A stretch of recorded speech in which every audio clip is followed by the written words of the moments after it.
자, 이번 비디오에서는 그 레지듀얼 네트워크가 어떻게 왜 잘 동작하는지 그 이유를 좀 알아보도록 하겠습니다. 자, 우선 그 딥 뉴럴 네트워크를 한번 우리가 그 가정 한번 해보도록 하겠습니다. 즉 입력 X가 들어가서 굉장히 큰 네트워크를 통과하는 빅 뉴럴 네트워크 그 다음이 있고 그 결과 값으로 우리가 일정한 그러니까 L번층을 지난 다음에 A에 L이 이렇게 출력된다고 한번 이 상황을 가정 한번 해보겠습니다.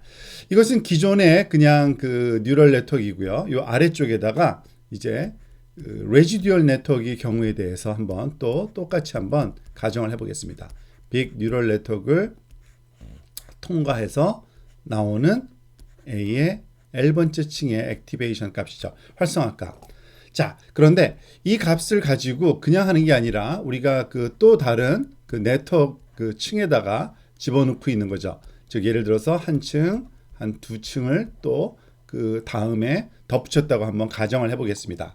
그리고 그 결과 값으로 우리가 그 두 개의 층을 지났으니까 뭐가 나와야겠습니까? A의 L 플러스 2 층의 활성화 값이 나와야겠죠. 그런데 우리가 만약에 레지듀얼 네트워크를 구성한다 하면 어떻게 됩니까? 이 부분에서 그 숏컷을 우리가 만들어서 이쪽으로 입력하는 이런 과정을 우리가 그 임플리멘트를 하게 되는 거죠. 자, 이럴 경우에 어떠한 상황이 발생하는지 차근차근 한번 살펴보겠는데요. 일단은 렐루 그 액티베이션 함수를 가정하겠습니다. 좀 편의를 위해서 렐루가 사용됐다고 보고요. 자, 렐루가 사용됐다는 얘기는 또 무엇을 의미하는 거냐면 모든 액티베이션, 그러니까 인풋을 제외한 모든 액티베이션 값은 항상 0보다 크거나 같을 겁니다. 왜냐하면 0보다 작으면은 0이 나오고 그 이상 되는 값들은 그대로 패싱하는 그러한 성질을 가진 게 바로 렐루라는 그 액티베이션 함수인 걸 아시죠? 그래서 A의 이 L 플러스 2 값이 어떻게 되는지를 한번 또 A의 L 플러스 2 값이 어떻게 계산되는지 한번 살펴보겠습니다. 우리가 알고 있는 것처럼 그 액티베이션 함수를 통과시키는데요. 무엇에다가 즉 선형적인 연산 G L 플러스 2 값에다가 그런데 우리가 그 소위 레지듀얼 네트워크를 사용한다는 얘기는 뭡니까? 여기다가 A의 L을 추가하는 거죠. 이 스킵 커넥션으로 들어온 값을요. 자, 이것을 한번 좀 풀어서 써보겠습니다. 즉, 그 액티베이션 함수 그리고 이 G의 L 플러스 2를 계산하는 방식을 우리가 알고 있듯이 가중 그치 매트릭스 L 플러스 2 곱하기 그 이전에 A의 L 플러스 1 그죠? 값이 들어와야 되고 더하기 B의 L 플러스 2층에서의 바이어스 값 그리고 더하기 우리가 지금 생각하고 있는 A의 L이 여기에 합해지는 거죠. 자, 그런데 만약에 우리가 그 소위 regularization을 그 사용한다고 한번 생각해 보겠습니다. 즉 L2 놈을 최소화시키는 그 가중치에 그 L2 놈을 최소화시키는 그러한 그 소위 regularization을 하게 되면은 어떠한 그 예상을 할 수 있냐면 이 W 값이 작아지는 거죠.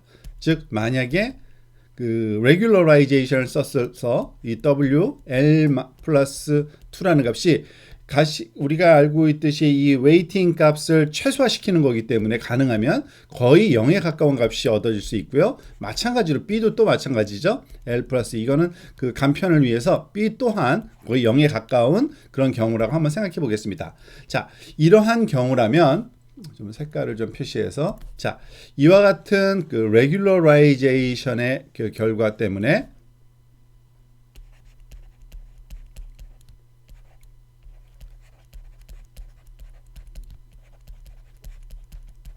regularization이 되면은 이 부분이 제로가 돼서 값이 상쇄가 되는 겁니다. 그 얘기는 또 무엇을 의미하는 거냐면요. 그 결과값을 우리가 다시 한번 정리를 해보면 다시 G of A의 L 이런 식이 되는 거죠. 그리고 그 액티베이션 함수가 렐루를 썼기 때문에 그 어차피 양수인 그러한 A 값에 대해서는 그대로 A, L 값이 도출되는 것을 우리가 쉽게 예상할 수 있습니다. 결국에는 이 identity 펑션이 사용됐다고 볼 수 있겠죠. 액티베이션 함수로요. 즉 그 모든 입력값이 그대로 출력되는 그러한 결과를 얻게 됩니다. 그래서 그걸 정리해 보면 또 이렇습니다. identity 펑션을 사용하게 되면요.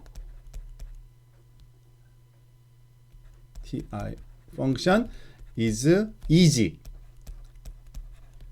for residual network to run. 자, identity 펑션을 사용하면은 그 우리가 그 나머지 네트워크들이 그러니까 레지듀얼 네트워크 자체가 그 학습되기가 굉장히 쉬워집니다. 왜냐하면은 그 값 자체가 이미 알고 있는 값이 그러니까 그 소위 똑같은 값이기 때문에 아이덴티티라는 그 값을 만들어내는 것 자체가 굉장히 쉽다고 우리가 이해하시면 되고요. 그렇기 때문에 이 AL이라는 값이 들어감으로 해서 굉장히 그 수월해지는 그러한 그 영향을 준다는 얘기입니다. 즉 물론 여기서 그 어떤 W 값이 주어질 수도 있지만 다시 아이덴티티 매트릭스로 바뀜으로써 이 AL2를 학습하는 게 굉장히 쉬워진다는 얘기죠. AL2는 다시 AL과 똑같다라는 그런 결과에 도출하게 됩니다. 자, 그리고 좀 더 마이너한 어떠한 예이긴 합니다만 우리가 이거를 임플리멘테이션 하는 데 있어서 우리가 또 하나 생각할 게 있는데 지금 보면은 그 GL 플러스 2와 AL을 이 두 개의 네트워크를 층을 거친 서로 다른 액티베이션 값을 덧셈을 해주죠. 그 얘기는 뭐냐면 이 G와 A 값, 사실은 A와 AL 플러스 1이 2가 되겠죠. 이것이 그 사이즈가 같아야 된다는 얘기입니다. 그 같아야지만 이게 좀 편해지겠죠. 그래서 보통 그 same convolution을 사용하는 겁니다.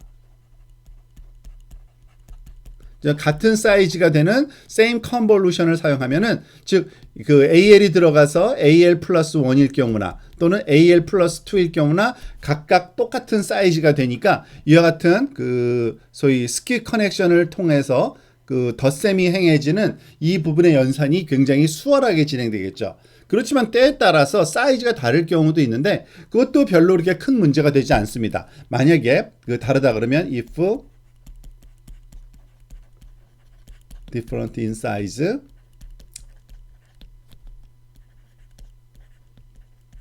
L 플러스 2 이것과 L 플러스 2일 때 사이즈가 다르다 그러면은 보통 그럴 때는 여기다가 웨이팅 그 매트릭스 하나를 우리가 추가합니다. 그리고 이 웨이팅 매트릭스가 하는 일은 예를 들어서 그러니까 원래 AL이 그 128개 사이즈로 주어졌는데 그 AL 플러스 2가 256으로 그 2배가 되는 그러한 사이즈다. 그러면은 이 WS라는 매트릭스를 우리가 활용을 해가지고 이 그 차원을 우리가 여기에 맞춰줄 수가 있습니다. 당연히 이 128을 256에 맞춰주려면은 이 WS라는 이 매트릭스의 크기가 당연히 어떻게 돼야 되겠습니까? 256 by 128이 되도록 만들어주면 되겠죠. 그러면은 그 행이 256이니까 결과값이 256이 될 거고요. 그 열이 128이니까 그 오른쪽에 곱해지는 벡터의 길이는 128이 될 겁니다. 그러니까 이런 방식으로 우리가 그 구할 수 있고 이 WS는 구하기도 하고요. 그냥 픽스해서 그 나머지 128개는 1로 128개는 0으로 패딩해 가지고 그냥 두 가지 다 사용하면 되고요. 그 학습 자체도 그렇게 어렵지 않은 그러한 연산이라고 우리가 생각하실 수 있습니다. 자, 이와 같은 그 소위 레지듀얼 그 네트워크에 그 작동하는 이유를 우리가 살펴보았는데요. 이번에는 그 실제로 활용되는 그 레지듀얼 네트워크 설명을 좀 보면서 어떤 식으로 적용되는지 또 살펴보도록 하겠습니다. 지금 이 그 두 개의 네트워크는 레지듀얼 그 네트워크를 레스넷을 소개하는 그 논문에서 발췌된 두 개의 그 네트워크 그림인데요. 첫 번째 그림은 보통 우리가 일반적으로 통상적으로 하는 플레인한 그러한 네트워크를 얘기를 하고 있습니다. 그래서 34층 구조인데요. 지금 대충 보면은 굉장히 동일한 구조의 그러한 그 소위 컨볼루션이 반복되고 있죠. 즉 3x3가 64개의 필터를 쓴 게 여기까지 이어지고 있고요. 그죠? 그리고 그 다음에 그 또 3x3를 128개를 쓴 것이 또 여기까지 이어지고 있고요. 똑같은 이건 다 same 사이즈입니다. 다 same 사이즈. 그리고 3x3 또 여기서는 256개의 요거는 조금 제가 그림을 잘못 그린 것 같아요. 조금 수정을 좀 해볼게요. 여기하고 여기가 좀 틀렸죠? 여기까지고 여기도 나름대로 그 풀링과 같은 유사한 걸 사용하긴 합니다. 그렇지만은 딱 풀링하고 똑같은 것 같진 않고요. 여기까지고요. 여기까지고 이런 식으로 그 3x3 그 same convolution을 4번 사용하는 것 같습니다. 그죠? 그런데 각각의 블록마다 그 소위 하나 둘 셋 넷 여기서는 6번, 여기는 또 7번, 여기서는 둘, 넷, 여섯, 여덟, 11번, 그리고 마지막에는 그 5번, 그리고 마지막에 fully connected가 우리가 사용되는 걸 알 수 있죠. 자, 이거는 그 플레인한 일반적인 그 딥 뉴럴 네트워크를 우리가 생각을 한 거고요. 이것을 레즈넷으로 우리가 그 소위 제한한 겁니다. 즉 스키 커넥션을 통해서 매 그 두 번째 레이어, 두 층 레이어 간격마다 이와 같이 스키 커넥션을 우리가 하는 걸 알 수 있습니다. 여기도 여기서 그러니까 점선으로 된 거는 여기가 풀링 레이어가 들어가 있기 때문에 그 소위 조금 다른 그러한 그 스키 커넥션의 의미를 부여한 거고요.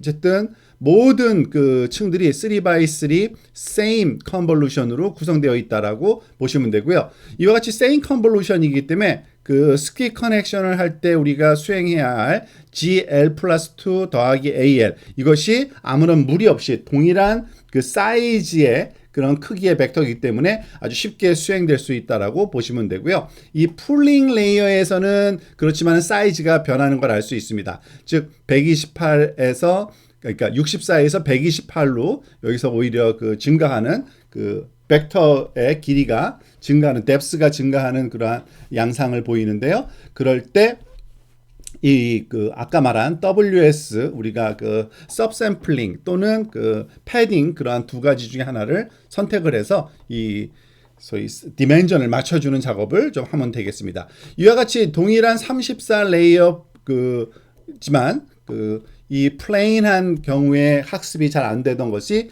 이것이 그 레즈넷을 씀으로써 학습이 아주 수월하게 잘 되는 것을 데몬스트레이션한 논문이라고 볼 수 있고요. 그걸 통해서 만들어진 그 소위 이 1000개 정도 이것도 이미지넷의 그런 컴피티션에 나왔던 그 소위 네트워크인데 1000개의 클래스를 이미지 내용을 분류하는데 퍼포먼스가 굉장히 좋게 나온 것으로 우리한테 잘 알려져 있는 그러한 네트워크 레즈넷이었습니다.